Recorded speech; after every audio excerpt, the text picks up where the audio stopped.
In this video, we're going to be talking about linear inequalities, and these inequalities correspond to regions on the number line. And what I mean by that, so we're going to look at an example here so you can see what I mean. So we'll consider the example, let's say x is greater than or equal to 2. Now think about the number line, right? I've got a number line, and let's say this is 0, 1, 2, -1, -2, and so on. Now, x greater than or equal to 2. My number line, remember, real numbers are kind of notated by x. So if x is greater than or equal to 2, we're talking about all of the numbers on the number line that are at 2 or to the right. Right? We're talking about all the numbers that are greater than 2, right? We have 2, we have 3 over here, 4, 5, and so on. So all the numbers that are to the right of 2. We can express this inequality as an interval using interval notation, and we would do that in this way. We would say everything starting at 2 and including 2, right? We have the square brackets here, and we just go forward from there all the way to positive infinity with a open parentheses, because we never reach infinity. Remember, infinity is not a number, it's a concept. Well, depending on who you ask, but I say it's a concept. So we never quite get there, so we use open parentheses, right? So another example of this would be, let's say that x is less than -1, okay? So again, looking at a number line, so I have, let's say, 0, -1, and so on, and then I have +1, and so on. So the places where x is less than -1 would be everything to the left of -1, right? So I have -2 is less than -1, -3 is less than -1, and so on. So everything over here is less than -1, but -1 is not less than -1. So we put an open dot here because we're not including it in our interval. So I'll make sure we know that's open. And we're not including -1. So in order to write that in interval notation, we say we're going from -infinity all the way up, right? We're coming from -infinity, and we go all the way up to -1, but we don't get to -1. We don't include -1 because we're not equal to -1. We're strictly less than -1. Okay? So now let's look at some problems that involve these inequalities. So we'll start with this one here. 5x plus 3 is greater than 7. Now I can solve this just like a linear equation, right? So I can subtract 3 from both sides and have that 5x is greater than or equal to 7 minus 3 is 4.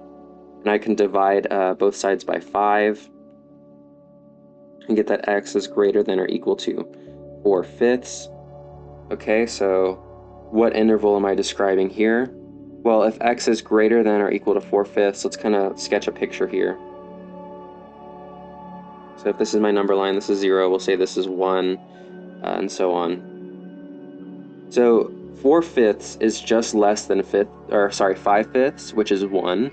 So 4/5 we'll say is like somewhere here. And we're talking about greater than or equal to 4/5. So we're equal to 4/5 and greater, right? 1 is greater than 4/5, 2 is greater than 4/5, and so on. So we're talking about this red region here. And we can describe that in interval notation by saying everything including 4/5 and after 4/5, all the way up to infinity, okay? And we say that x is in this interval here. Okay, moving on. 1/2 x minus 1 is less than 2. So again, we can solve this just like an equation. So we add 1 to both sides, and I have 1/2 x is less than 2 plus 1 is 3. Oops, backwards. And now we can multiply both sides by 2 and get that x is less than 6. Okay, so again, I'll go ahead and sketch a picture here. So if this is, let's say 5, 6, 7, and so on, I have x is less than 6. So we have everything to the left of 6, right? 5 is less than 6, 4 is less than 6, and so on. but 6 is not less than 6, so we don't include 6. And we would write that in interval notation by saying everything all the way from negative infinity up to 6, but not including 6, right? We use a parentheses, this round bracket, to indicate that we're not talking about 6. And this is the interval that this inequality describes. Moving on, negative 7x minus 7 is greater than or equal to 8. So I can add 7 to both sides. And I get negative 7x is greater than or equal to 8 plus 7 is 15. Now, here's a thing that I wanted to point out. If we multiply or divide by a negative,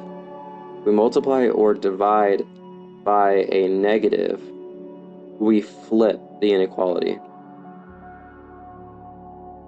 So what does that look like? So if I divide by negative 7 here,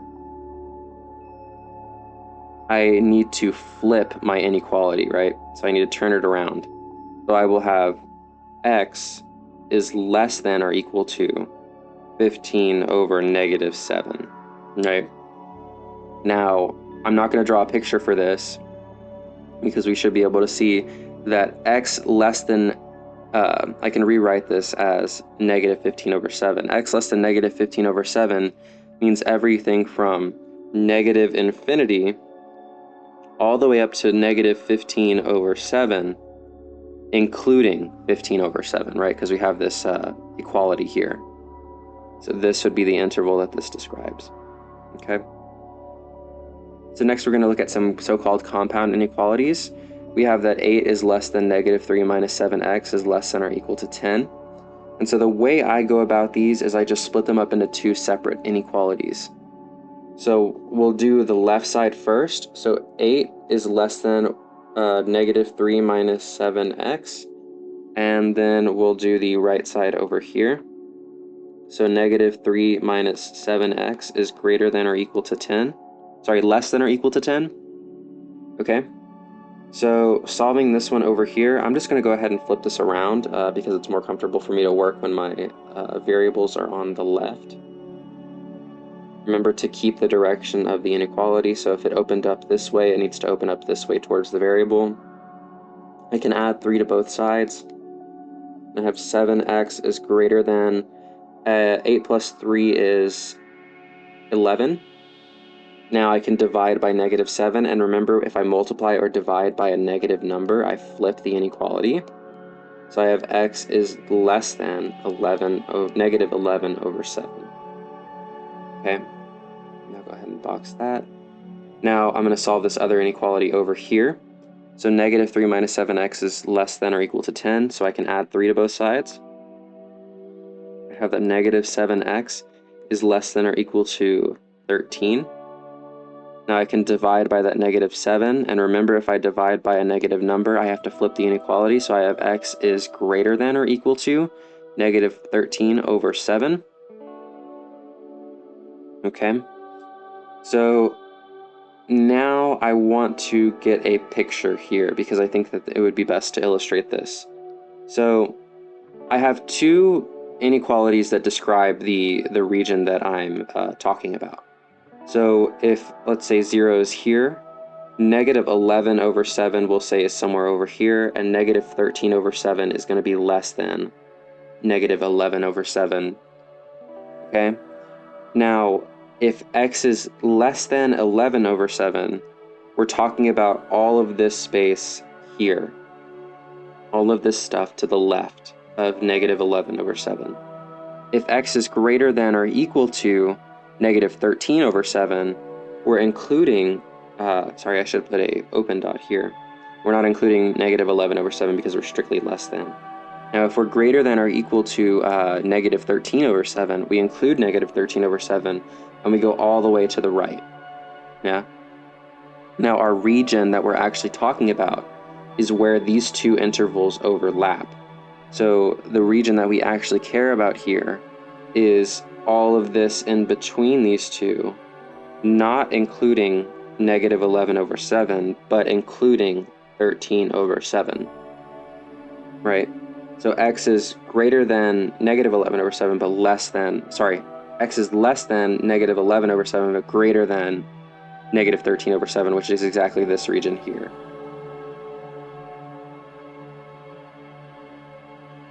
So rewriting this in my interval notation, I have everything from negative 13 over 7, including 13 over 7, up to negative 11 over 7, not including negative 11 over 7. Okay? Now moving on, we've got one more compound inequality to solve. I've got 1/2 is less than or equal to 3x plus 5 is less than or equal to 1. So again, I'm going to split this up into two separate inequalities. So I have 1/2 is less than or equal to 3x plus 5, and I have 3x plus 5 is less than or equal to 1. Okay. Again, I'm just going to flip this right-hand inequality around, and my inequality opens up towards x, so I need to rewrite as 3x plus 5. Inequality opens up towards x, greater than or equal to 1/2. Okay. Now I can subtract 5 from both sides. Now remember, I can add or subtract negative numbers, whatever, without changing the inequality. It's only multiplication and division that change my inequality. So I have 3x is greater than or equal to 1/2 minus 5. 1/2 minus 5 is the same as, 1/2 minus 10 over 2. So 3x is greater than or equal to negative 9 over 2. Now I can divide both sides by 3. 3 is a positive number, so I don't have to worry about flipping the inequality. So I have x is greater than or equal to, this is the same as negative 9 over 2 times 3, like that.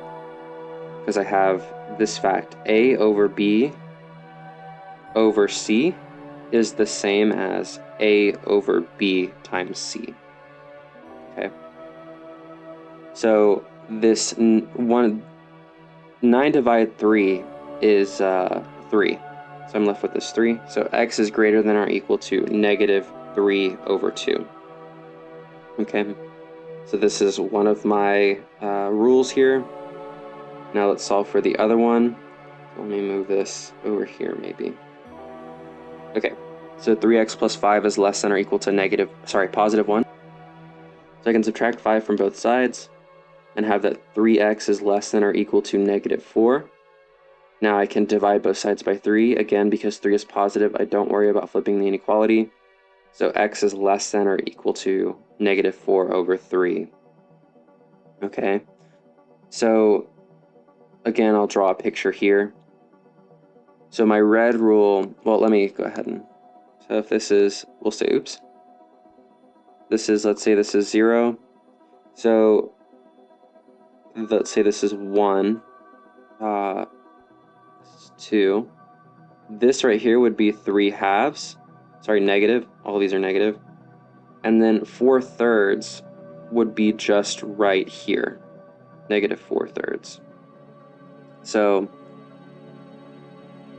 and the reason I know this is because I can imagine dividing my interval up into a bunch of smaller pieces. So I have, this would be like 1/3, 2/3, negative 1/3, negative 2/3, negative 3/3 is negative 1. Negative 4/3 would be here. Negative 5/3 would be here.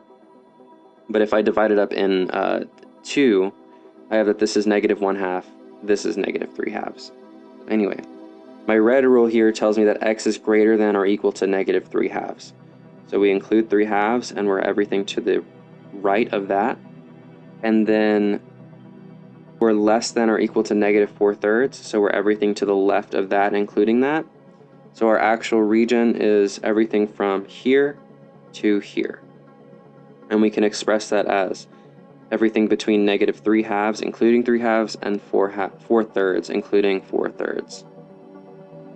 Okay, and there we go. So that would be our solution. This is the interval that we're describing with this inequality. Okay, and that wraps up what I wanted to say about linear inequalities and compound inequalities. If you found this video helpful, please consider liking and subscribing. Thanks.